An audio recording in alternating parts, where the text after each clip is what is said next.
Hey everyone, this is Fritz Westover with Virtual Viticulture Academy, and I'm going to spend a little time in this video to show you the concept of what happens when you trunk a vine and what that leads to and what the next steps are. So this is a high cordon vineyard. We're going to train this cordon up at about 66 to 72 inches, and it's a French-American hybrid grape on a high cordon.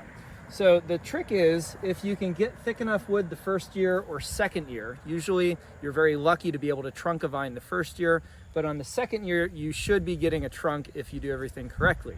Now, this was a second year vine where we had a trunk last year. We cut it just below the fruiting wire, and the idea was all of the buds on that 1-year-old cane are fruitful and they're gonna push. And so we removed all of the shoots below here, and the goal was to have about 4, 5, or 6 good shoots close up here to the cordon wire so that we can choose 2 for the cordon. Now, if the top one here was too thin, I might try to bring one from below and use that. As you can see, all of these shoots here are kind of coming out at a 90-degree angle, so they're not gonna play nicely to come up onto the wire. Fortunately, and come on in here, you can see that this is as thick as 3/8 inch rebar at least, and this one is as well. So we'll just cut off this small dead end. We'll leave only these 2 cordons, and we won't do this until dormant winter pruning. That might be January, February, or March, depending on where you are in the northern hemisphere. We'll remove all of these shoots down here, and then all of our production will be up here. We'll do our cordons in stages like we talk about all the time in our vine training examples, but that's the concept behind the trunking of a vine, and this is the result after a year of growth after you've trunked a vine. I am in a vineyard looking at a vine that is in training I should say, to be cane pruned. This is a vineyard in North Georgia. We're looking at a Petit Verdot vine. I believe it's clone 1058, correct? Yes, it is. And if you come in close, you can see that last year during the winter pruning, we trunked the vine. So we cut it right here and just left a trunk.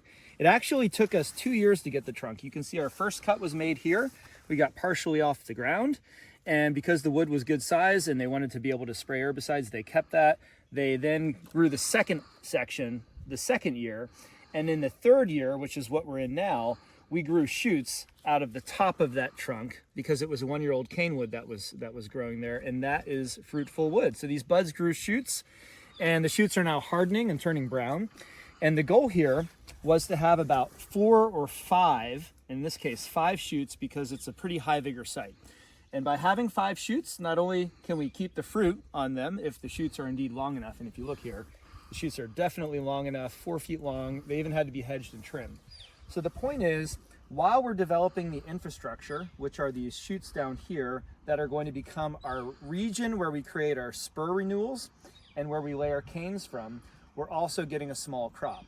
So the idea here, if you come in close, is that these bottom canes are going to be used to cut back to spurs this winter. So I'm saying in February or March, the following winter after this season, we'll retain 2 of these spurs, or maybe this one here and this one here, to create our renewal regions. Then we'll take our upper level canes and we'll lay those down on the wire. And if you move over here with me, this direction, you can see a vine where a cane was laid down, and then we'll have fruit all along the fruiting wire. So that's just to show you all what an example would be of trunking a vine. It's going to be the same whether you're doing it for spur pruning or cane pruning. In this case, we're in a cane prune vineyard, so I wanted to give you an example that would show the ultimate outcome for cane pruning.